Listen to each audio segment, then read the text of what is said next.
আপনারা যারা আমাদের এই গল্পগুলো শুনতে ভালোবাসেন তাদের জন্য আজকের প্রতিবেদন সত্যজিৎ রায়ের ফেলুদা সিরিজের একটি বিখ্যাত গল্প শেয়াল দেবতা রহস্য। সকালবেলা ঘুম থেকে উঠে ফেলুদার ঘরে ঢুকতে ঢুকতে তাকে জিজ্ঞেস করলাম, হ্যাঁ গো, ফোনটা কে করেছিল এত সকালে? তারপরে তাকিয়ে দেখি প্রশ্নটা করাই আমার বোকামি হয়েছে, কারণ এ সময়ে প্রত্যেক দিনের মতো ফেলুদা যোগব্যায়াম করছে, আর সেই সময়ে সে কোনো কথাও বলে না। কি করব ভেবে না পেয়ে সেখানে একটা চেয়ার টেনে বসলাম। বেশ খানিকক্ষণ, তা প্রায় মিনিট 10 বাদে ফেলুদার যোগব্যায়াম শেষ হলো। তারপরে সে আমার পাশের চেয়ারে বসতে বসতে বলল, কিরে, তুই মনে হয় চিনবি, এমনভাবে জিজ্ঞেস করলি। আমি মনে মনে বেশ রাগ করলাম, কিন্তু মুখে কিছু বললাম না, শুধু জিজ্ঞেস করলাম, আচ্ছা আমি তো চিনি না, কিন্তু তুমি কি চেনো? ফেলুদা জলে ভেজানো ছোলা খেতে খেতে বলল, না না, আগে চিনতাম না, এখন চিনি। কয়েকদিন হলো পুজোর ছুটি পড়েছে। বাবা 3 দিন হলো জামশেদপুরে গেছেন একটি বিশেষ কাজে। বাড়িতে শুধু আমি, ফেলুদা আর মা। এবার আমরা ঠিক করেছি পুজোটা কলকাতার বাইরে যাব না। কলকাতার পুজো দেখতেও মন্দ লাগে না আমার। আর তার সাথে একটা এক্সট্রা পাওনা হচ্ছে ফেলুদার সাথে ঘোরাঘুরি। আমি একটু অন্যমনস্ক ছিলাম। ফেলুদা আমার কানের কাছে মুখ এনে বলল, ফোনটা কে করলো জানতে খুব ইচ্ছে করছে না রে। আমি জানি এটা ফেলুদার একটা কায়দা। ও যখনই বুঝতে পারে যে আমার কোনো একটা জিনিস জানবার খুব আগ্রহ, তখন সেটা সে চট করে বলে না, সাসপেন্স তৈরি করে বলে। সেটা আমি জানি বলেই বিশেষ উৎসাহ না দেখিয়ে বললাম, ফোনটার সঙ্গে যদি কোনো রহস্যের ব্যাপার থাকে তাহলে জানতে চাই, তাছাড়া জেনে কি করব। কথা বলতে বলতে ফেলুদা গেঞ্জির ওপর তার সবুজ ডোরাকাটা শার্টটা চাপিয়ে নিয়ে বলল, লোকটার নাম বুঝলি নীলমণি সান্যাল, রোল্যান্ড রোডে থাকে। বিশেষ জরুরি কোনো দরকার বুঝেছিস, ডেকে পাঠালো। আমি বললাম, কি দরকার? ফেলুদা বললে, না সেটা সে ফোনে বলতে চায় না, কিন্তু তার গলা শুনে মনে হলো লোকটা বেশ কোনো একটা ব্যাপারে ঘাবড়ে আছে। আমি বললাম, তা কখন যেতে হবে? ফেলুদা আমার দিকে তাকিয়ে একটু মুচকি হাসলো, বলল, 9টায় অ্যাপয়েন্টমেন্ট। দেখ তো ঘড়িতে কটা বাজে, মনে হয় মিনিট 10 মধ্যে না বেরোলে 9টায় পৌঁছাতে পারবো না। কি বলিস? নে তাড়াতাড়ি তৈরি হ। ট্যাক্সি করে যেতে যেতে আমি ফেলুদাকে বললাম, আচ্ছা ফেলুদা, তুমি হঠাৎ একটা অচেনা লোকের বাড়ি চলে যাচ্ছ, যদি সেখানে তোমার কোনো বিপদ হয়, যদি কেউ তোমায় প্যাচে ফেলার জন্য ডেকে থাকে। ফেলুদা রাস্তার দিকে তাকিয়েছিল, এবার চোখটা সরিয়ে আমার দিকে তাকিয়ে বলল, কথাটা তুই ভুল বলিসনি, দেখ রিস্ক তো আছে, কিন্তু আমাকে প্যাচে ফেলার জন্য কেউ আমাকে তার বাড়ি ডাকবে বলে আমার মনে হয় না। তবে তোর কথাটা ঠিক, এসব কাজে রিস্ক তো আছেই, তাই না? এতক্ষণ একটা কথা কিন্তু বলাই হয়নি, ফেলুদা গত বছর অল ইন্ডিয়া রাইফেল কম্পিটিশানে ফার্স্ট হয়েছে।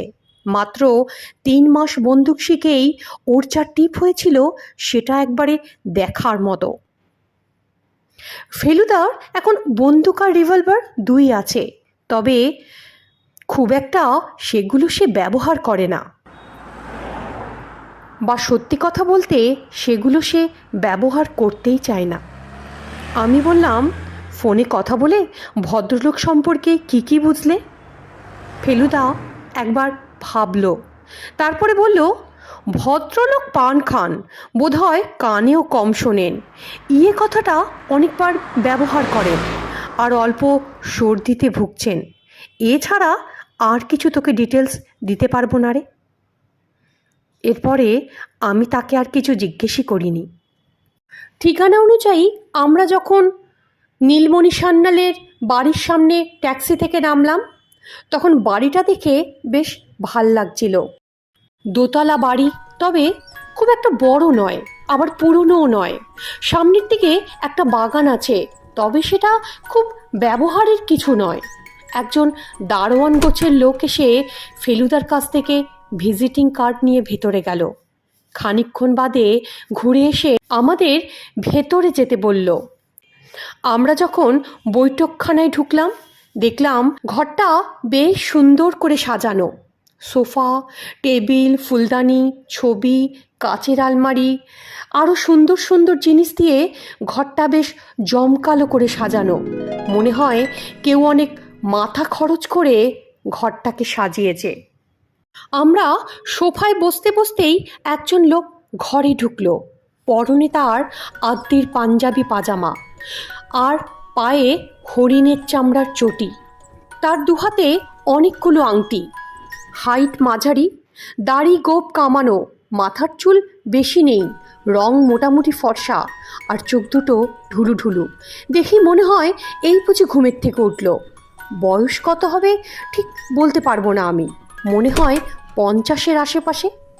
ভদ্রলোক ঘরে ঢুকতে ঢুকতে ফেলুদার দিকে তাকিয়ে বললেন, আপনার নামই প্রদোষ মিত্র?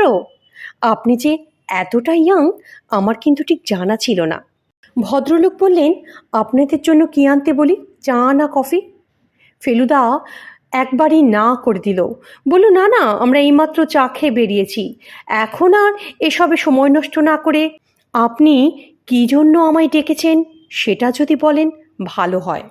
ভদ্রলোক সোফায় বসতে বসতে বলল, বেশ ঠিক আছে, তাহলে সময় নষ্ট না করে আসল কথাই বলি। তবে তার আগে আমি আমার নিজের পরিচয় দিই। বুঝতেই তো পারছেন আমি একটি শৌখিন লোক। পয়সা কড়ির অভাব সেরকম নেই, তবে বললে বিশ্বাস করবেন না, আমি কিন্তু চাকরি বা ব্যবসা কিছুই করি না। বাবার সম্পত্তিও পাইনি এক কানা করি।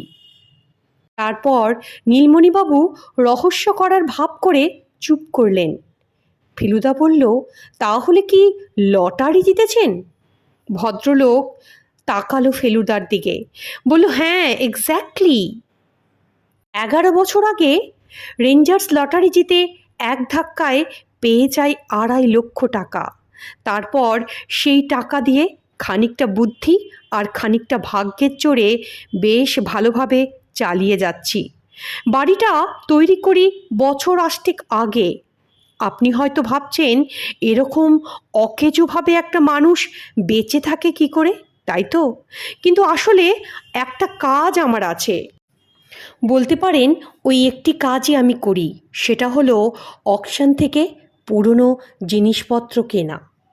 ভদ্রলোক তার ডান হাত বাড়িয়ে চারিদিকে সাজানো জিনিসপত্রগুলোকে দেখিয়ে বললেন, কি জানি আজ যে ঘটনা আপনাদের বলবো তার সঙ্গে আমার এই আর্টিস্টিক জিনিসপত্রের কোনো সম্পর্ক আছে কিনা, কিন্তু আমার মনে হয় থাকলেও থাকতে পারে। কথাটা বলতে বলতেই নীলমণিবাবু পাঞ্জাবির পকেটে হাত ঢুকিয়ে কয়েকটা কাগজের টুকরো বার করে ফেলুদার দিকে এগিয়ে দিল। ফেলুদার সঙ্গে সঙ্গে আমিও কাগজগুলো দেখলাম। 3টে কাগজ, তার প্রত্যেকটাতেই লেখার বদলে লাইন করে ছোট ছোট ছবি আঁকা। সেই ছবিগুলোর মধ্যে বেশ কিছু বোঝাও যাচ্ছে, যেমন কোনোটা প্যাঁচা, কোনোটা চোখ, কোনোটা সাপ, কোনোটা সূর্য। আমার কেমন যেন ব্যাপারটাকে দেখা দেখা বলে মনে হচ্ছিল। এমন সময় ফেলুদা বলল, এটা হিয়েরোগ্লিফিক লেখা না? ভদ্রলোক একটু থতমত খেলেন, বললেন, আজ্ঞে? ফেলুদা বলল, প্রাচীনকালে ইজিপশিয়ানরা যে লেখা বার করেছিল এটা সেই জিনিস বলেই আমার মনে হচ্ছে। ভদ্রলোক বলল, তাই বুঝি? আমি এ ব্যাপারে কিছু বলতে পারবো না। ফেলুদা বলল, আমি যতদূর জানি কলকাতায় এই লেখা পড়তে পারে এমন লোক আছে কিনা সন্দেহ। ভদ্রলোক কথাটা শুনে কেমন মুচড়ে পড়লেন। তারপর বললেন, তাহলে এই যে 2 দিন অন্তর অন্তর ডাকে আমার নামে আসছে, এর যদি মানে না বুঝতে পারি, তাহলে ভাবুন তো কত বড় অস্বস্তির ব্যাপার। ধরুন যদি এগুলো কোনো সাংকেতিক হুমকি হয়, কেউ হয়তো আমাকে খুন করতে চাইছে, তাই আমাকে শাসাচ্ছে। ফেলুদা চুপচাপ মন দিয়ে ভদ্রলোকের কথাগুলো শুনল। তারপর বলল, আপনার যে সমস্ত জিনিসপত্র এখানে সাজানো, তার মধ্যে ইজিপশিয়ান কিছু আছে নাকি? কথাটা শুনে নীলমণিবাবু হাসলেন। তারপর বললেন, দেখুন প্রদোষ মিত্তির, আমার কোন জিনিস যে কোথাকার সেটা আমি নিজেই জানি না। আমি কিনি কারণ আমার পয়সা আছে, আর 5জন শৌখিন লোক কিনে দেখে আমিও তাদের দেখে কিনি। ফেলুদা ভদ্রলোকের কথা শুনে বলল, কিন্তু আপনার ঘরে যে সমস্ত জিনিস দেখতে পাচ্ছি সেগুলোকে কেউ তো খেলেও বলবে না। যারা খুব সমজদার লোক তারাই শুধুমাত্র এ সমস্ত জিনিস কিনতে পারে বলেই আমার মনে হয়। ভদ্রলোক আরেক দফা হাসলেন। তারপরে বললেন, ওটা কি জানেন, এসব ব্যাপারে সচরাচর জিনিস ভালো হলেই দাম বেশি হয়। টাকা যখন আছে তখন আমি সেরা জিনিস কিনি। অনেক বড় বড় খদ্দেরের ওপর টেক্কা দিয়ে নিলামে আমি এ সমস্ত জিনিস কিনেছি মশাই। কাজেই এগুলো যে ভালো জিনিস সেটা আমার মনে হয়েছিল, কিন্তু এ ব্যাপারে আমার কোনো বিশেষ জ্ঞান কিন্তু নেই। ফেলুদা বলল, সে তো বুঝলাম আপনি বিশেষ কিছু জানেন না এই সম্বন্ধে, কিন্তু মিশরের জিনিস কিছু আছে কিনা সেটাও জানেন না। কথাটা শোনার পর নীলমণিবাবু সোফা ছেড়ে উঠে কাচের আলমারির দিকে গেলেন। তারপর তাক থেকে একটা বিঘৎখানেক লম্বা মূর্তি নামিয়ে এনে ফেলুদার হাতে দিলেন। সবুজ পাথরের মূর্তি, তার গায়ে আবার নানা রঙের ঝলমলে পাথর বসানো। দু এক জায়গায় যেন সোনাও রয়েছে মনে হয়। তবে আশ্চর্য এই যে মূর্তিটার শরীর মানুষের মতো হলেও মুখটা হচ্ছে শেয়ালের মতো। যখন মন দিয়ে মূর্তিটা দেখছি সেই সময় নীলমণিবাবু বললেন, এটা আমি দিন 10 আগে কিনেছি অ্যারাটুন ব্রাদার্সের একটা নিলাম থেকে। দেখুন তো প্রদোষ মিত্তির, আপনি যে জিনিসের কথা বলছেন এটা তার মধ্যে পড়ে নাকি? ফেলুদা ভালো করে মূর্তিটা লক্ষ্য করে তারপরে বলল, আরে এ তো অনুবিষ। আমি বললাম, ফেলুদা অনুবিষ কি? ফেলুদা মূর্তিটা সাবধানে নেড়ে চেড়ে নীলমণিবাবুর হাতে ফেরত দিয়ে বলল, অনুবিষ ছিল প্রাচীন মিশরের গড অব দ্য ডেথ, মৃত আত্মাদের দেবতা। চমৎকার জিনিস পেয়েছেন এটা। কিন্তু ফেলুদার কথাগুলো শোনার পর ভদ্রলোক ভীত গলায় বলল, আচ্ছা এই মূর্তি আর এইসব চিঠির মধ্যে কোনো যোগসাযোগ আছে নাকি? এই মূর্তিটা কিনে আমি কি ভুল করলাম বলুন তো? কেউ কি এটা আমার কাছ থেকে কেড়ে নেওয়ার জন্য শাসাচ্ছে? ফেলুদা মাথা নেড়ে বলল, এটা তো বলা মুশকিল। চিঠিগুলো কবে থেকে পাচ্ছেন বলুন তো? ভদ্রলোক বললেন, গত সোমবার থেকে, অর্থাৎ মূর্তি কেনার পর থেকে। ফেলুদা বলল, এতগুলো চিঠির খাম আছে? ভদ্রলোক জিভ কাটলেন, বললেন, না ফেলে দিয়েছি, তখন তো আর ভাবিনি যে এরকম কিছু ঘটতেও পারে। তবে খামের ওপরে খুব সাধারণ জিনিসই ছিল, টাইপ করা একটা ঠিকানা, আর পোস্ট অফিস ছিল এলকিন রোড। কথাগুলো মন দিয়ে শুনে ঠিক আছে বলতে বলতে ফেলুদা উঠে দাঁড়ালো। ফেলুদাকে দেখে আমাকেও উঠে দাঁড়াতে হলো। তারপর বলল, আপাতত আমার কিছু করণীয় বলে মনে হচ্ছে না বুঝলেন। তা আপনি একটা কাজ করবেন, মূর্তিটাকে আলমারিতে না রেখে আপনার কাছাকাছি কোনো সেফ জায়গায় রাখবেন। সম্প্রতি একজনদের বাড়ি থেকে এরকম বেশ কিছু পুরনো সম্পদ চুরি হয়েছে। নীলমণিবাবু মাথা চুলকোলেন, বললেন, তাই বুঝি? ফেলুদা বলল, হ্যাঁ, ভদ্রলোক সিন্দ্রি। যতদূর জানি এখনও কিন্তু চোর ধরা পড়েনি। কথাগুলো বলতে বলতে বাড়ি ফেরার জন্য আমরা ঘর থেকে বেরিয়ে আসলাম।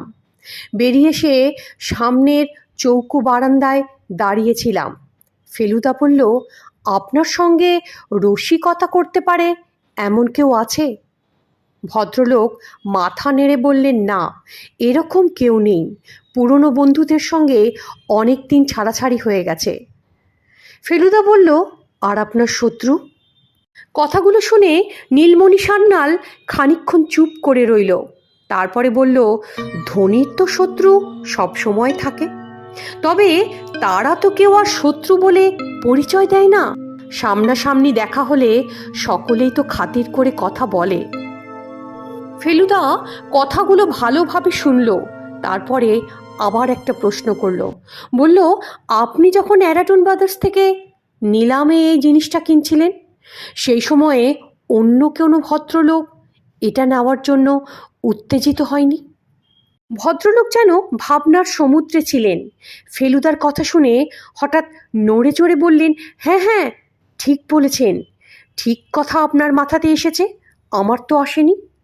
একজন ভদ্রলোক ছিল, তার নাম প্রতুল দত্ত। ফেলুদা বলল, সে কি করে? নীলমণি সান্যাল বলল, বোধহয় উকিল, রিটায়ার করেছেন। সেদিন ওর আর আমার মধ্যে শেষ অবধি রেষারেষি চলে। তারপর আমি 12,000 বলার পর উনি থেমে যান।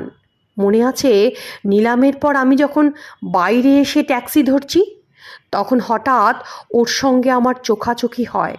সেই চাহনিটা আমার মোটেও ভালো লাগেনি, বুঝলেন? ফেলুদা বলল, ও আই সি।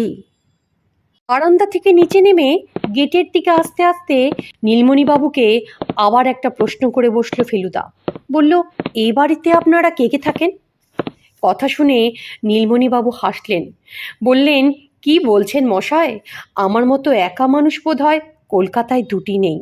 ড্রাইভার, মালি, দুটো পুরনো বিশ্বস্ত চাকর, আর আমি, ব্যাস। ফেলুদার পরের প্রশ্নটা শুনে আমি হকচকিয়ে গেলাম। ফেলুদা বলল, আপনার বাড়িতে বাচ্চা কেউ নেই?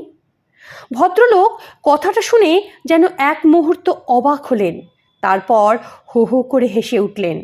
বললেন, দেখেছেন, ভুলে গেছি, আসলে আমি লোক বলতে বয়স্ক লোকের কথাই ভেবেছিলাম।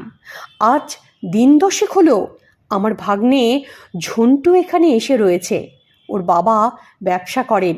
এই সেদিন তিনি সস্ত্রীক জাপানে গেছেন, ঝন্টুকে রেখে গেছেন আমার জিম্মায়।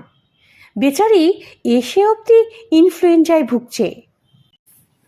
কথাগুলো বলতে বলতে নীলমণি সান্যাল অবাক চোখে ফেলুদার দিকে তাকালো।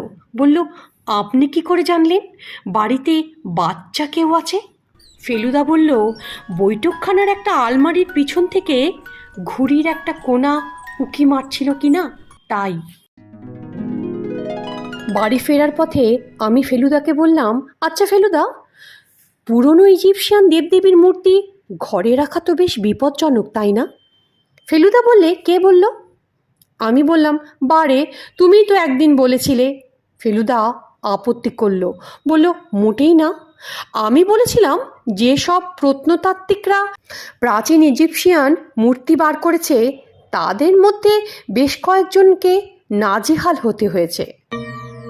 আমি বললাম, হ্যাঁ হ্যাঁ, সেই যে এক সাহেব, সে তো মরেই গিয়েছিল, তুমি যেন বলেছিলে কি নাম? ফেলুদা বলল, হ্যাঁ হ্যাঁ, লর্ড কার্নারভান। ওর তো একটা কুকুরও ছিল, মনে আছে তোর সেই গল্পটা? আমি বললাম, মনে আছে। কুকুর তো তার সঙ্গে ছিল না, সে ছিল বিলেতে, সাহেব ছিল ইজিপ্টে। তুতেনখামুনের কবর খুঁড়ে বার করার পর তিনি ভীষণ অসুস্থ হয়ে পড়েছিলেন। তার কিছুদিন বাদে তিনি মারা যান। তিনি যে সময় মারা যান, বিদেশে থাকাকালীন কুকুরটিও নাকি ঠিক এক সময়ে মারা গিয়েছিল। এটা একটা শোনা কথা।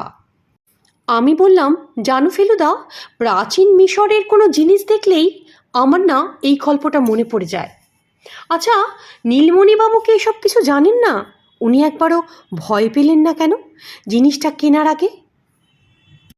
পরদিন প্রায় ভোর 6:45 নাগাদ বারান্দায় খবরের কাগজের বান্ডিলটা পড়ার প্রায় সঙ্গে সঙ্গেই টেলিফোনটা বেজে উঠল।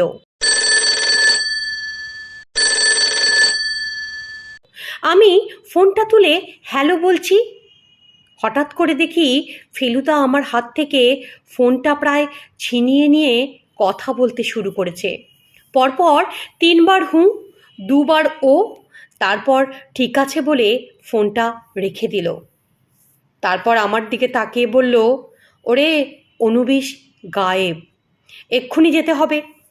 সকালবেলা নীলমণিবাবুর বাড়ি পৌঁছাতে সময় লাগলো মাত্র 7 মিনিট, কারণ রাস্তায় কোনো ট্রাফিক ছিল না। ভদ্রলোক ফেলুদাকে দেখেই বললেন, আরে মশাই, নাইট মেয়ারের মধ্যে দিয়ে গেছি। এরকম হরিবল অভিজ্ঞতা আমার কিন্তু আগে কখনো হয়নি। কথাগুলো শুনতে শুনতে আমরা বৈঠকখানায় ঢুকছি। ভদ্রলোক আমাদের আগেই সোফায় বসে দু হাতে কবজিগুলো দেখালেন। দেখলাম লোকে যেখানে ঘড়ি পড়ে তার ঠিক নিচেই 2 হাতে দড়ির দাগ বসে আছে, আর হাতটা লাল হয়ে আছে। ফেলুদা অবাক, বলল, কি ব্যাপার বলুন তো? ভদ্রলোক দম নিয়ে ধরা গলায় বললেন, আপনার কথা মতো গতকাল মূর্তিটা শোভার ঘরে নিয়ে শুয়েছিলাম, বালিশের পাশে। এখন মনে হচ্ছে যেখানে ছিল সেখানে থাকলেই বুঝি ভালো হতো। অন্তত আমাকে এই শারীরিক যন্ত্রণাটা ভোগ করতে হতো না মশাই। যাকে আসল কথা শুনুন, আপনার কথা মতো মূর্তিটাকে আমার সঙ্গে নিয়ে ঘুমোচ্ছিলাম। রাত কত জানি না, একটা বিশ্রী অবস্থায় ঘুম ভাঙল। দেখি কে যেন আমার মুখটা আষ্টে পিষ্টে গামছা দিয়ে বেঁধেছে। গলার দিয়ে কোনো আওয়াজ বেরোবার পথই রাখেনি আমার। আর তখন বুঝতে পারলুম যে আমার চেয়ে অনেক বেশি শক্তিশালী লোকের পাল্লায় আমি পড়েছি। দেখতে দেখতে আমার হাত পিচমোড়া করে দিল সে, ব্যাস। তারপর বালিশের তলা থেকে মূর্তি নিয়ে পগার পার, আর কি। এতটা বলে ভদ্রলোক দম নিলেন। তারপর বললেন, বোধহয় ঘণ্টা 3 ওরকম অবস্থায় ছিলাম। সমস্ত শরীরে ঝিঝি ধরে গিয়েছিল মশাই। সকালে চাকর আমায় চা দিতে এসে আমার এই অবস্থা দেখে আমার বাঁধন খুলে দেয়, আর তৎক্ষণাৎ আমি আপনাকে ফোন করি। আমি কথাগুলো শুনছিলাম আর ফেলুদার মুখের দিকে তাকিয়েছিলাম। দেখলাম মুহূর্তের মধ্যেই ফেলুদার চোখ মুখের ভাব বদলে গেছে। সে সোফা ছেড়ে উঠে দাঁড়িয়ে বলল, আপনার গোটা বাড়িটা একবার দেখতে চাই, আর কিছু ছবি তুলতে চাই। নীলমণিবাবু সঙ্গে সঙ্গে সম্মতি দিয়ে দোতলায় তার শোবার ঘরে নিয়ে গেলেন। ঘরে ঢুকেই ফেলুদা বলল, এ কি, আপনার জানলায় শিক নেই? ভদ্রলোক মাথা নাড়লেন, বললেন, না, বিলিতি কায়দায় বাড়ি করেছি তো, তাই জানলায় শিক বসায়নি। আমার আবার একটা বাজে অভ্যেস আছে বুঝলেন, আমি জানলা বন্ধ করে রাতে মোটেই শুতে পারি না। ফেলুদা জানলা দিয়ে গলা বাড়িয়ে নিচের দিকে দেখে বলল, আরে, এ তো খুব সহজ, পাইপও তো রয়েছে। খুব সহজেই কোনো জোয়ান লোক জানলা দিয়ে আপনার ঘরে ঢুকতেও পারবে আর বেরোতেও পারবে। পর ফেলুদা ঘরের চারিদিক, বাড়িটার চারিদিক ভালো করে দেখে কতগুলো ছবি তুলল। তারপর আমরা গেলাম ঝন্টুর সঙ্গে দেখা করতে, নীলমণিবাবুর ঠিক পাশের ঘরটায়। গিয়ে দেখলাম সে চাদর মুড়ি দিয়ে ঘুমাচ্ছে। নীলমণিবাবু বললেন, তার ইনফ্লুয়েঞ্জা হয়েছে, ডাক্তার তাকে ঘুমের ওষুধ দিয়ে বিশ্রাম করতে বলেছে। তারপর ফেলুদা দোতলার বারান্দার টবের কিছু গাছকে খুঁটিয়ে খুঁটিয়ে লক্ষ্য করছিল। তার মধ্যে একটি টবের মধ্যে পাওয়া গেল ছোট একটা টিনের কোটো। সেটা খুলে দেখলাম সেটা একটা নস্যির ডিব্বা। নীলমণিবাবুকে জিজ্ঞেস করাতে তিনি বললেন, না না, এ বাড়িতে আমরা কেউ নস্যি নিই না। কথাটা শুনেই ফেলুদা কৌটোটা নিজের প্যান্টের পকেটে রেখে দিল। এরপর নীলমণিবাবু বেশ মরিয়া হয়ে বললেন, মিস্টার মিত্তির, আর কিছু না, মূর্তি একটা গেছে, আর একটা কিনব, কিন্তু একটা ডাকাত আমার বাড়িতে এসে আমার ঘরে ঢুকে আমার ওপর অত্যাচার করে চলে যাবে, এটা আমি বরদাস্ত করতে পারছি না। এর একটা বিহিত আপনাকে করতেই হবে। যদি লোকটা ধরা পড়ে, আপনি কিন্তু উপযুক্ত পারিশ্রমিক পাবেন। ভদ্রলোকের কথা শুনে ফেলুদা বলল, রিওয়ার্ড বড় কথা নয়, সে আপনি দিতে চান দেবেন, কিন্তু আমি কাজটা নিচ্ছি কারণ কাজটার মধ্যে একটা চ্যালেঞ্জ আছে, যেটা আমি খুব পছন্দ করি। ফেলুদার এই কথাগুলো শুনে মনে হলো গোয়েন্দা কাহিনীতে ডিটেকটিভরা ঠিক যেভাবে কথা বলে ফেলুদাও সেইভাবে বলল। এরপর মিনিট 10 ধরে ফেলুদা নীলমণিবাবুর ড্রাইভার, চাকর, মালি এদের সঙ্গে নানা বিষয়ে কথাবার্তা বলল। তারপরে আমাদের জন্য ট্যাক্সি আসার সঙ্গে সঙ্গে আমরা ট্যাক্সিতে উঠে বসলাম। ফেরার পথে আমি একটু অন্যমনস্ক ছিলাম। হঠাৎ খেয়াল হলো ট্যাক্সি আমাদের বাড়ির রাস্তা ছাড়িয়ে অন্য কোথাও যাচ্ছে। ফেলুদাকেও গম্ভীর দেখা গেল, তাই আমি কিছু জিজ্ঞেস করলাম না। বেশ খানিকক্ষণ বাদে ট্যাক্সিটা এসে থামলো একটা সুন্দর দোকানের সামনে। তার সাইনবোর্ডে লেখা আছে অ্যারাটুন ব্রাদার্স অক্সিনিয়ার্স। মনে মনে দোকানটার দিকে তাকিয়ে ভাবলাম, তাহলে এই দোকান থেকেই নীলমণিবাবু শেয়াল দেবতা কিনে নিয়ে গেছেন। আমি কোনোদিনও নিলাম ঘর দেখিনি, এই প্রথম দেখে আমার চোখ তো ছানা বড়া। এত রকম হিজিবিজি জিনিস একসঙ্গে এক জায়গায় কখনো দেখিনি আমি। ফেলুদার কাজ 2 মিনিটের মধ্যেই সারা হয়ে গেল। প্রতুল দত্তের ঠিকানা সে সংগ্রহ করল, 7/1 লাভলক স্ট্রিট। আমি মনে ভাবলাম, প্রতুল দত্তের বাড়ি গিয়ে যদি ফেলুদা হতাশ হয় তাহলে কি হবে? ফেলুদার এর পরের পদক্ষেপ ঠিক কি হবে এটাই মনে মনে আমি চিন্তা করছিলাম। জানি না ফেলুদা কোনো ক্লু পেয়েছে কি না, কিন্তু আমি চোখে সমস্তটাই অন্ধকার দেখছি। তাই দুপুরে খেতে বসে ফেলুদাকে জিজ্ঞেস করলাম, আচ্ছা ফেলুদা, এরপর কি করণীয়? ফেলুদা আমার দিকে তাকিয়ে কৌতুকভাবে বলল, এরপর মাছ, তারপর চাটনি, তারপর দই, তারপর জল দিয়ে মুখ ধুয়ে একটা পান খাবো, বুঝলি? আমি আবার বললাম, তারপর কি করবে? ফেলুদা বলল, একটা টেলিফোন করে 8 ঘন্টা ঘুম দেব।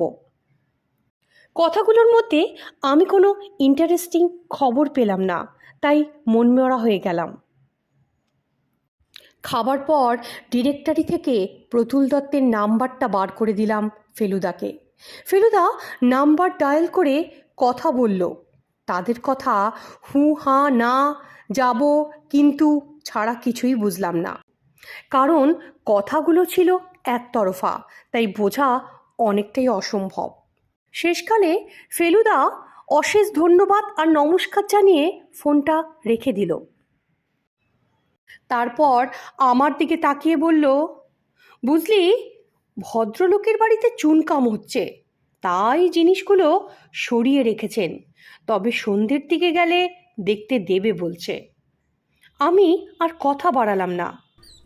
মনে মনে ভাবলাম, প্রতুলবাবু যদি সত্যি অনুবিশের মূর্তি চুরি করে থাকে তাহলে তো সেটা সে আমাদের দেখাবে না। কথাটা মনে মনে ভাবার সঙ্গে সঙ্গে ফেলুদাকে বলেই দিলাম। ফেলুদা বলল, যদি তোর মতো বোকা হয় তাহলে দেখাতেও পারে, তবে না দেখানোটাই সম্ভব। আমি মূর্তি দেখার জন্য যাচ্ছি না, যাচ্ছি লোকটাকে দেখতে। কথাগুলো বলেই ফেলুদা পাশের ঘরে ঘুমাতে চলে গেল। ওর একটা আশ্চর্য ক্ষমতা আছে, যখন তখন ইচ্ছে মতো একটু ঘুমিয়ে নিতে পারে। শুনেছি নেপোলিয়ানেরও নাকি এরকম ক্ষমতা ছিল। যুদ্ধের আগে ঘোড়ায় চাপা অবস্থাতেই একটু ঘুমিয়ে নিয়ে শরীরটাকে নাকি চাঙ্গা করতে পারত। দুপুরের এ সময়টা আমার করার কিছুই থাকে না, তাই ফেলুদার তাক থেকে একটা ইজিপশিয়ান আর্টের বই নিয়ে উল্টে পাল্টে দেখতে লাগলাম। ঠিক সেই সময়ে টেলিফোনটা আবার বেজে উঠল।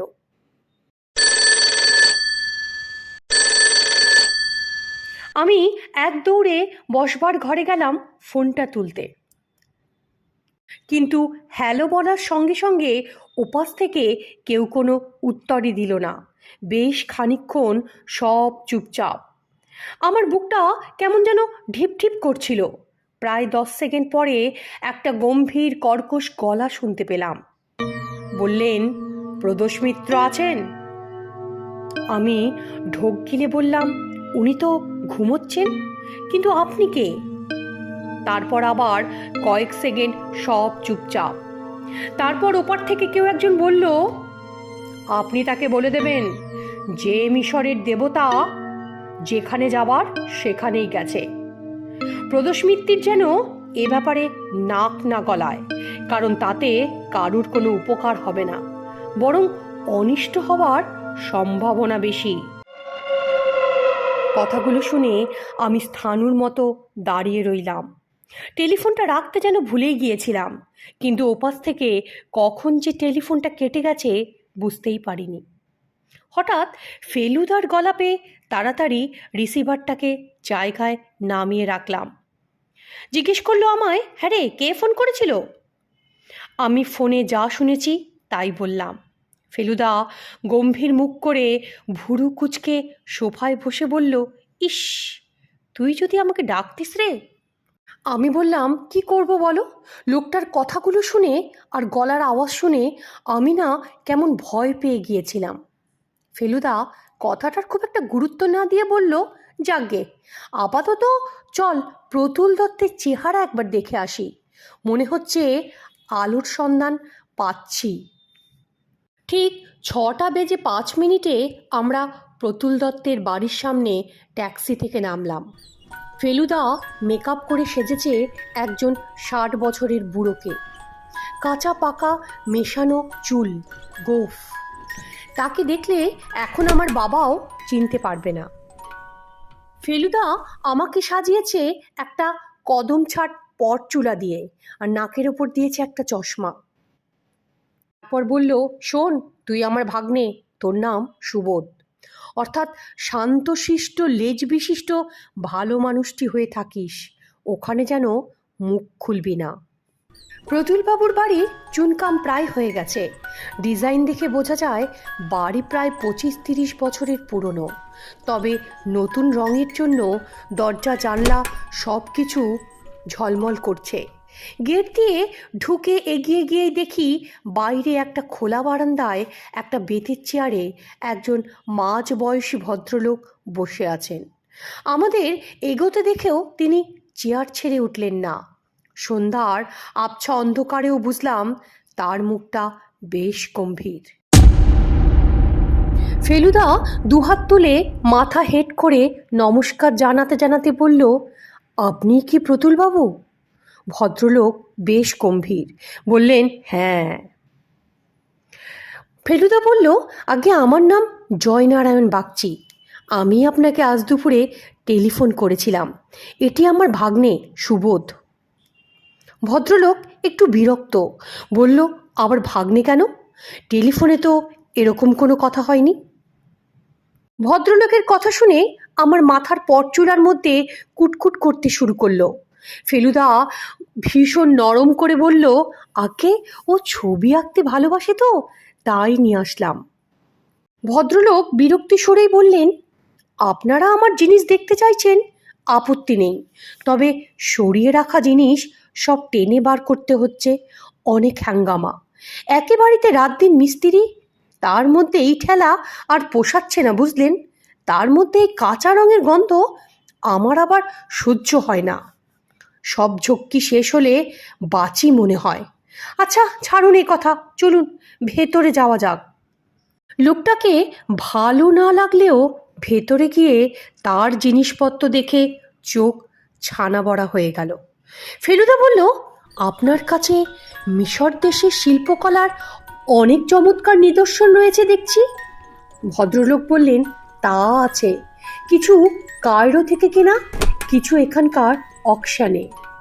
ফেলুদা আমার পিঠে একটা চিমটি কেটে বলল, দেখো বাবা সুবোধ, দেখো, ভালো করে দেখো, এত দেবদেবী আগে তো তুমি দেখোনি, এগুলো মিশর দেশে পুজো করা হতো। প্রতুলবাবু একটা সোফায় বসে চুরুট ধরালেন। হঠাৎ কি খেয়াল হলো, আমি বলে উঠলাম, আচ্ছা মামা, শিয়াল দেবতা নেই? প্রশ্ন শুনেই প্রতুলবাবু যেন হঠাৎ বিষম খেয়ে উঠলেন, বললেন, আপনার ভাগ্নে কি অনুবিশের কথা বলছে? প্রতুলবাবু বেশ খানিকটা বিরক্তি স্বরে ঝাঁঝিয়ে বলল, আরে আর বলবেন না, সব স্টুপিড ফুল। সেদিন নিলামে লোকটাকে আগেও দেখেছি আমি। হি ইজ এ ফুল। চমৎকার একটা মূর্তি ছিল বুঝলেন, এমন এক অ্যাবসার্ড দাম হাঁকলো যে যার উপর আর চড়া যায় না। অত টাকা কোথায় পাবো বলুন তো? কথাগুলো শুনতে শুনতে ফেলুদা চারিদিকে আরেকবার চোখ বুলিয়ে নিয়ে ভদ্রলোককে নমস্কার করে বললেন, অশেষ ধন্যবাদ, আপনি মহাশয় ব্যক্তি। পরম আনন্দ পেলাম আপনার এ সমস্ত শিল্প সমগ্র দেখে। ভদ্রলোকের শিল্প সম্ভার ছিল সব দোতলায়। সেগুলো দেখে সিঁড়ি দিয়ে নামতে নামতে ফেলুদা বলল, আপনার বাড়িতে লোকজন নেই? তিনি বললেন, গিন্নি আছে, আর ছেলে বিদেশে।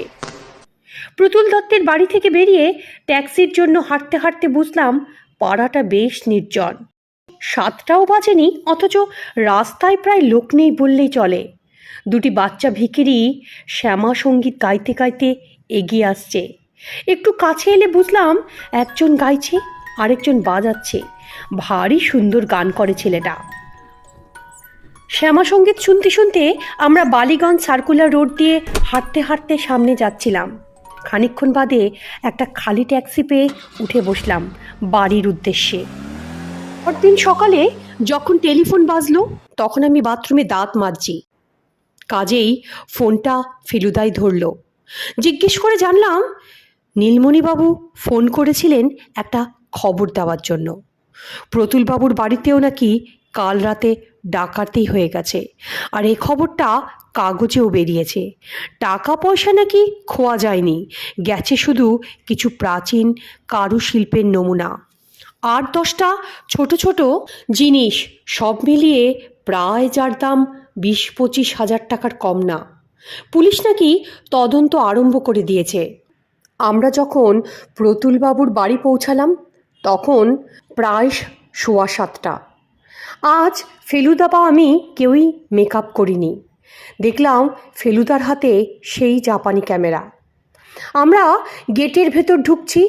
একজন বেশ হাসি খুশি মোটা সোটা চশমা পরা পুলিশ, বোধহয় ইন্সপেক্টর, ফেলুদাকে দেখে এগিয়ে এসে বলল, আরে ফেলু মাস্টার যে, গন্ধে গন্ধে আসলেন বুঝি? ফেলুদা বেশ নরমভাবে বলল, আর কি করি বলুন, আমাদের তো ওই কাজ। ভদ্রলোক বললেন, এটা তো ভুল বললে, কাজ তো আমাদের, তোমারটা হলো শখ, তাই না? ফেলুদা একথার কোনো উত্তর না দিয়ে জিজ্ঞেস করলো, কিছু কিনারা হলো? ভদ্রলোক বললেন, চুরি ছিনতাইয়ের কেস, তাছাড়া আর কি। তবে ভদ্রলোক বেশ আপসেট, খালি মাথা চাপড়াচ্ছেন আর বলছেন কাল নাকি এক বুড়ো আর এক ছোকরা জিনিস দেখতে এসেছিল। ওর ধারণা ওই দুজনই নাকি চুরি করেছে। কথাটা শুনে আমার গলা কিন্তু একবারে শুকিয়ে গেল। ফেলুদা একটুও না ঘাবড়ে বলল, তাহলে তো বুড়োর সন্ধান করলেই চোর ধরা পড়বে, এ তো জলের মতো সোজা কেস। গোলকাল পুলিশটি বলল, বেশ বলেছ তুমি, একেবারে খাঁটি উপন্যাসের গোয়েন্দাদের মতো কথা, বাহ। ভদ্রলোকের পারমিশন নিয়ে ফেলুদা আর আমি বাড়ির মধ্যে ঢুকলাম। প্রতুলবাবু দেখি আজও সেই বারান্দাতেই বসে। বুঝলাম তিনি এতই অন্যমনস্ক যে আমাদের দেখতেই পেলেন না। কোন ঘরটা থেকে চুরি হয়েছে জিজ্ঞেস করলো ফেলুদা পুলিশকে। পুলিশ নিজেই আমাদের নিয়ে গেল সেখানে। কাল সন্ধ্যাবেলা দোতলায় যে ঘরটায় আমরা গিয়েছিলাম আজও সেখানেই গেলাম। অন্য কিছুর দিকে দৃষ্টি না দিয়ে ফেলুদা শটান ঘরের দক্ষিণ দিকের ব্যালকনিটায় চলে গেল।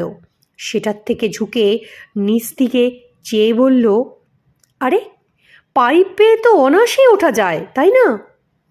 মোটা পুলিশটা বলল, তা যায়, আর মুশকিল হচ্ছে কি জানেন, দরজার রংটা কাঁচা বলে। ওই কাঁচা রঙের জন্য 2 দিন থেকে জানলাগুলো বন্ধ করা যাচ্ছিল না। ফেলুদা জিজ্ঞেস করলো, কটার সময় চুরি হয়েছে আন্দাজ? পুলিশ অফিসার বললেন, আন্দাজ রাত্রি 9:45। ফেলুদা আবার জিজ্ঞেস করলো, কে প্রথম টের পেল? পুলিশ বলল, এদের একজন পুরনো চাকর, সে নাকি পাশের ঘরেই ছিল, শব্দ পেয়ে এ ঘরে এসে বাতি জ্বালানোর আগেই কে যেন তার নাকে জোরে ঘুষি মারে, আর তাতেই সে অজ্ঞান হয়ে যায়। কথাটা শুনে ফেলুদার কপাল কুঁচকে গেল। তারপর বেশ খানিকক্ষণ ফেলুদা চাকরটাকে ইন্টারোগেট করলো। চাকর ফেলুদার কথা শুনে বলল, টাইম তো দেখিনি বাবু, আমি তখন মায়ের ঘরে বিছানা করছি। দুটো ছেলে কীর্তন করছিল, খুব সুন্দর। মা ঠাকুরন ছিলেন পুজোর ঘরে, বললেন ছেলেটাকে পয়সা দিয়ে আয়। আমি যাবো করছি, এমন সময় বাবুর এই ঘর থেকে ঘটি বাটি পড়ার শব্দ পেলাম। ভাবলাম কেউ তো নেই, তাহলে জিনিস পড়লো কেন? তাই দেখতে এসেছিলাম, এসেই এই অবস্থা। চাকরটি এর বেশি আর কিছুই বলতে পারল না। আমি সব শুনে ঠুনে বুঝলাম আমরা যাওয়ার ঘণ্টাখানেকের মধ্যেই চোর এসেছিল। আমি ভাবলাম ফেলুদা বোধহয় আরও কিছু জিজ্ঞেস করবে, কিন্তু শেষ পর্যন্ত ও আর কোনো কথাই বলল না। সেই মোটা পুলিশকে ধন্যবাদ জানিয়ে আমরা বাড়ি থেকে বেরিয়ে আসলাম।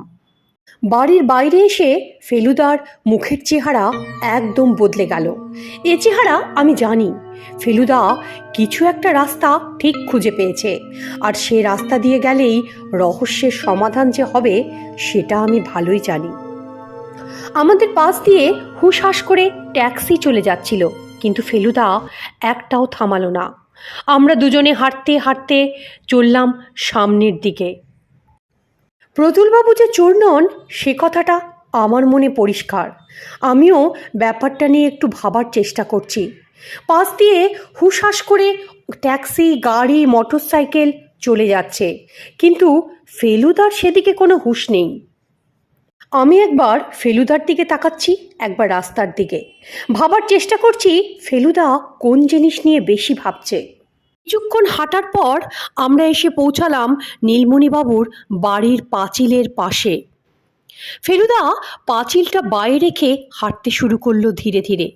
কিছু দূর গিয়ে পাঁচিলটা বাঁ দিকে ঘুরেছে, ফেলুদাও ঘুরলো, তার সঙ্গে আমিও। এদিকে রাস্তা নেই, ঘাসের ওপর দিয়ে হাঁটতে হয়। মোড় ঘুরে 18 কি 19 পা হাঁটার পর ফেলুদা হঠাৎ থেমে গেল। মনে হলো কোনো একটা জিনিস সে খুব মন দিয়ে দেখছে। তারপর সেই জায়গাটার খুব কাছে এসে ছবি তুলল।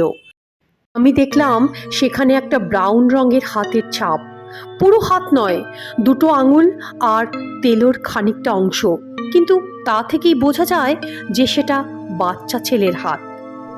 এবার আমরা যে পথে এসেছিলাম সে পথ দিয়ে গিয়ে ভেতরে ঢুকলাম একেবারে বাড়ির সামনে।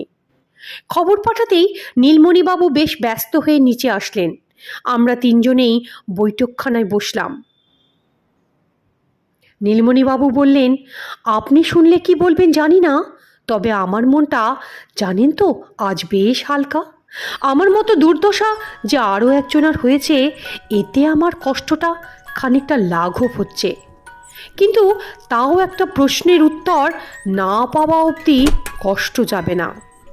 কোথায় গেল আমার অনুবিশ? বলুন তো, আপনি এত বড় একজন ডিটেকটিভ, দুটো এত বড় ডাকাতি হয়ে গেল, আর আপনি এখনো যে তিমিরে সেই তিমিরেই। ফেলুদা কথাগুলো শুনে বিশেষ পাত্তা দিল বলে মনে হলো না। হঠাৎ প্রশ্ন করলো, আপনার ভাগ্নেটি কেমন আছে? ভদ্রলোক বলল, ও ঝন্টু, ও অনেকটা ভালো, ওষুধে কাজ দিয়েছে, আজ জ্বরটা তেমন নেই বুঝলেন। ফেলুদা আবার প্রশ্ন করল, আচ্ছা বাইরের কোনো ছেলে ঠেলে কি পাঁচিল টপকে এখানে আসে, মানে ওই ঝন্টুর সঙ্গে খেলতে টেলতে? নীলমণিবাবু বললেন, পাঁচিল টপকে কেন বলুন তো? ফেলুদা বলল, আপনার পাঁচিলের বাইরের দিকটায় একটা বাচ্চা ছেলের হাতের ছাপ দেখলাম কি না। ভদ্রলোক খানিকটা অবাক হয়ে বলল, ছাপ মানে কীরকম ছাপ? ফেলুদা বলল, ব্রাউন রঙের ছাপ, একবারে টাটকা। নীলমণিবাবু বললেন, কই, আমি তো কোনোদিন কোনো বাচ্চা আসতে দেখিনি। বাচ্চা বলতে এক আসে, তাও সে পাঁচিল টপকে নয়, একটা ছোকরা ভিখিরি, দিব্যি শ্যামা সঙ্গীত গায়। তবে হ্যাঁ, আমার বাগানের পশ্চিম দিকে একটা জামরুল গাছ আছে। মাঝে মধ্যে বাইরের ছেলে পাঁচিল টপকে এসে সে ফল যদি পেড়ে খায়, খেতেও পারে, এমন গ্যারান্টি কিন্তু আমি দিতে পারবো না, কারণ সেদিকে আমরা অতটা লক্ষ্য করি না। ফেলুদা আর কোনো প্রশ্ন না করে চুপ করে কথাগুলো শুনল। এবার নীলমণিবাবু জিজ্ঞেস করলেন, আচ্ছা, চোরের বিষয় কিছু জানতে পারলেন?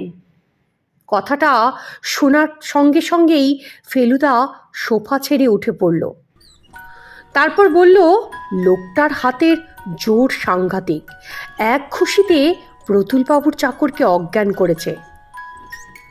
ফেলুদা আরও বললেন, এখানে গায়ের জোরটা বড় কথা নয়, একটা বীভৎস বুদ্ধিরও ইঙ্গিত পাওয়া যাচ্ছে। নীলমণিবাবু বললেন, আপনি যদি সেই বুদ্ধির সঙ্গে পাল্লা দিতে না পারেন, তাহলে হয়তো আমার মূর্তি ফিরে পাবার আশা আমাকে ত্যাগ করতে হবে। ফেলুদা কথাগুলো শুনে বলল, আর 2 দিন অপেক্ষা করুন। এখনো পর্যন্ত ফেলু মিত্তির কোনো কাজে হাত দিয়ে অসফল হয়নি। কথাগুলো বলেই আমরা বাইরে বেরিয়ে আসলাম। নীলমণিবাবুর বাড়ির গাড়ি বারান্দা থেকে গেট অবধি নুড়ি পাথর দেওয়া রাস্তা। সেটার মাঝামাঝি যখন এসে পৌঁছালাম, ফেলুদা হঠাৎ করে পিছন দিকে ঘুরল। দেখা গেল দোতলার বারান্দায় একটি ছেলে দাঁড়িয়ে আমাদের দিকে তাকিয়ে আছে। আমি বললাম, ওটা মনে হয় ঝন্টু না? ফেলুদা বলল, হ্যাঁ, আমি দেখলাম।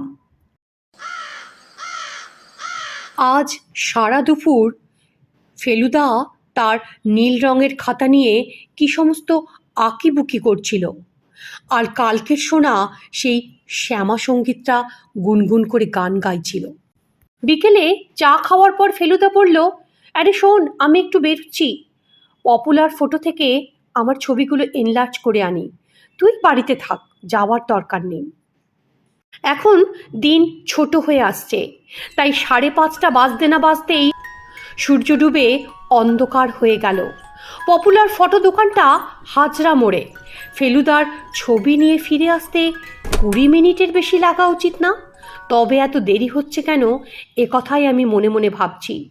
অবশ্য অনেক সময় ছবি তৈরি হয় না, দোকানে বসে থাকতে হয়।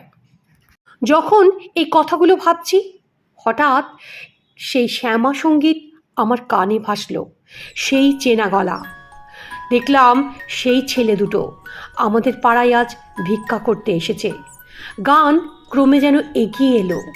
আমি আমাদের ঘরের জানলাটার কাছে গিয়ে দাঁড়ালাম। এখান থেকে রাস্তাটা স্পষ্ট দেখা যায়।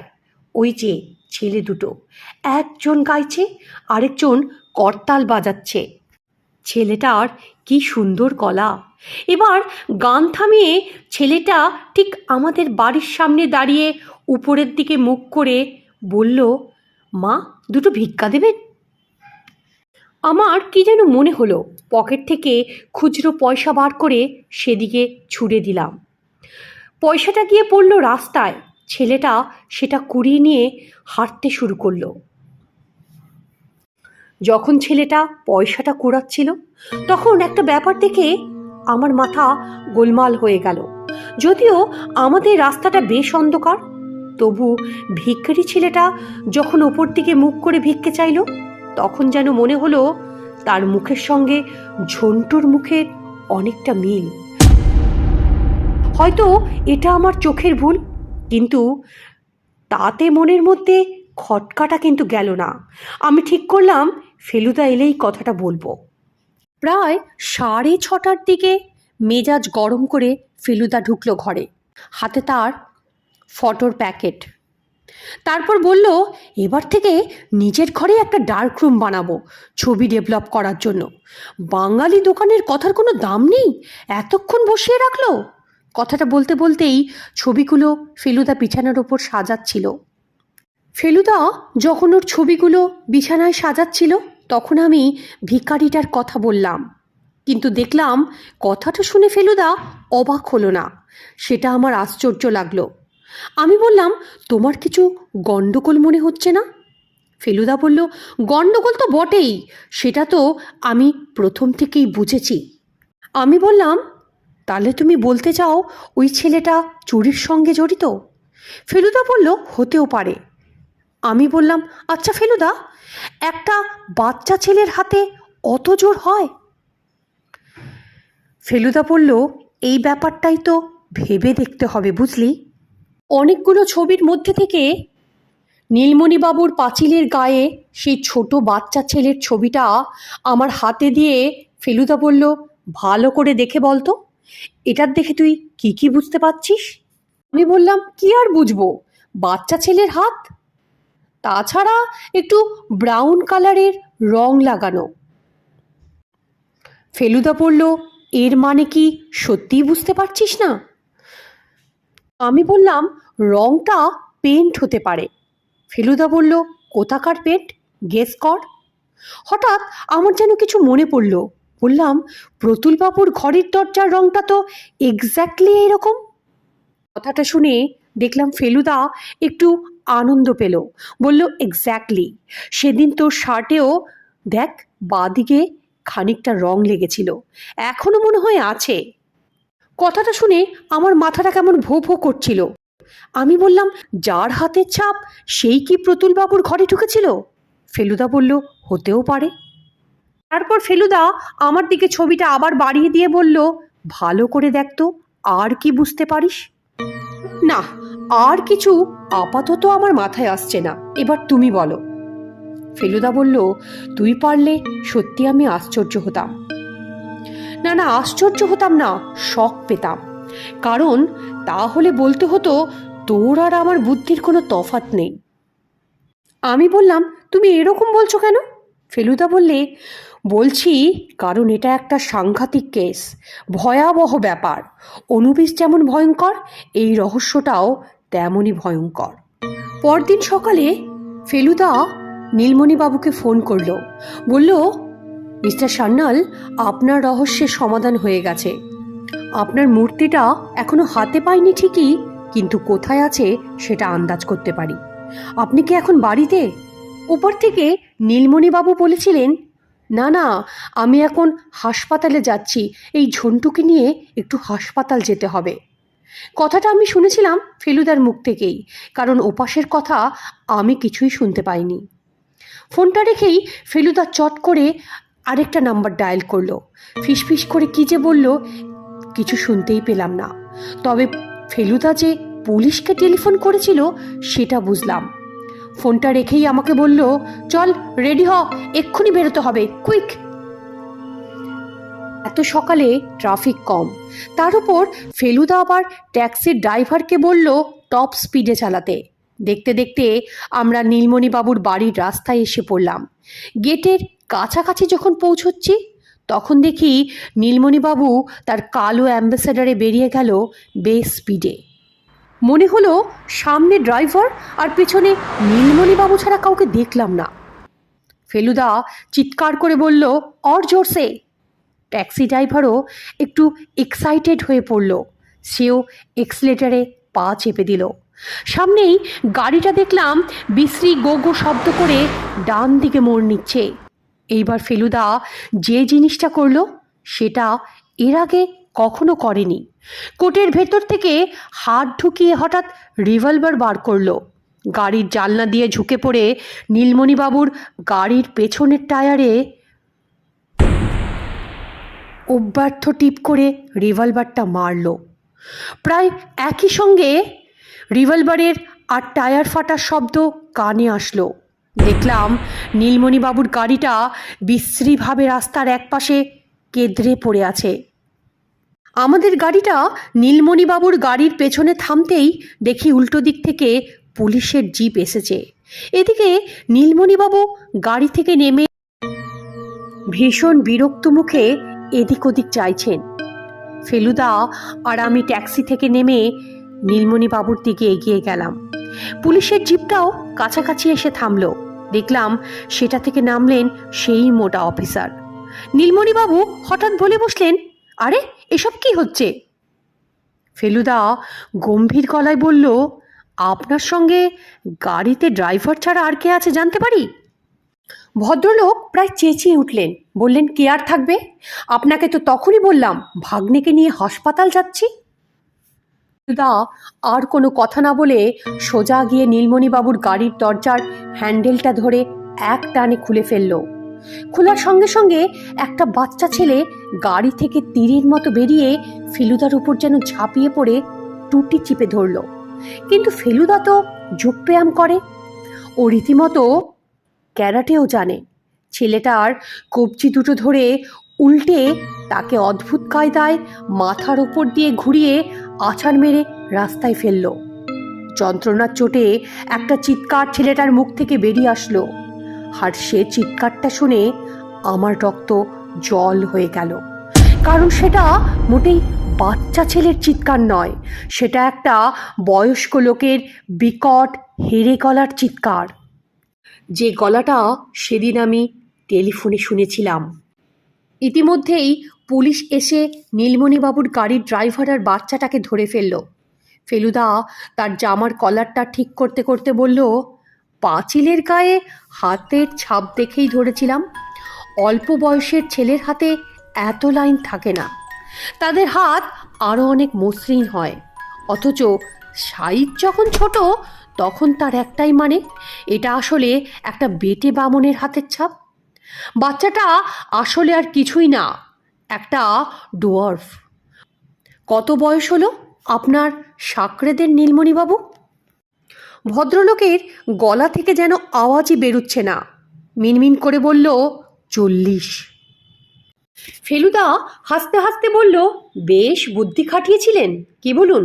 আগে জিনিস চুরির মিথ্যে ঘটনাটা খাড়া করে আমাকে ডেকে পাঠিয়ে তারপর নিজেই লোক লাগিয়ে পরের জিনিস চুরি। আপনার বাড়িতে কাল যাকে দেখলাম সে কি সেই ভিখারি ছেলেটা? নীলমণিবাবু মাথা নাড়লেন। তার মানে আপনার ভাগ্নে বলে কেউ নেই, তাই তো? ওকে বাড়িতে এনে ধরে রেখেছেন এই চুরিতে হেল্প করার জন্য। ভদ্রলোক মাথা হেট করে চুপ করে রইল। ফেলুদা আবার বলতে শুরু করলো, ছেলেটা গান গাইতো আর বামনটা খঞ্জনি বাজাতো।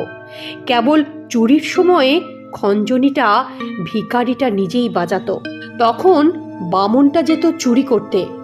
আর এই কারণেই এর গায়ের জোরের অভাব নেই, কি বলুন? আপনার বুদ্ধির তারিফ না করে পারা যায় না নীলমণিবাবু।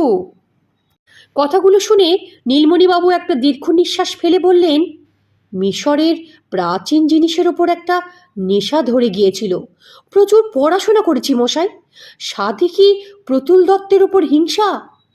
ফেলুদা বলল, অতি লোভে শুধু তাঁতি নষ্ট হয় না, বামুনও হয়। কারণ আপনার ওই বেটেটিও বামুন, আর আপনি সান্নাল, একেবারে উচ্চ শ্রেণীর বামুন। যাকগে, এবার একটা শেষ অনুরোধ আছে। ফেলুদা বললেন, কেন?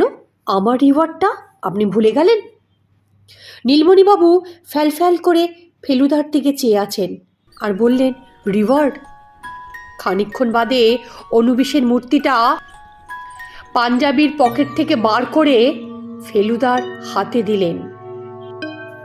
দেখলাম এক বিঘত লম্বা কালো পাথরের ওপর রঙিন মণিমুক্তা বসানো 4000 বছরের পুরনো মিশর দেশের শেয়ালমুখী দেবতা অনুবিশের মূর্তি। ফেলুদা হাত বাড়িয়ে সেটা নিল, তারপরে বলল, থ্যাংক ইউ নীলমণিবাবু। শ্রোতা বন্ধুদের উদ্দেশ্যে অনুরোধ, আমার এই গল্পটা যদি আপনাদের ভালো লাগে চ্যানেলটাকে লাইক, সাবস্ক্রাইব আর শেয়ার করতে ভুলবেন না কিন্তু।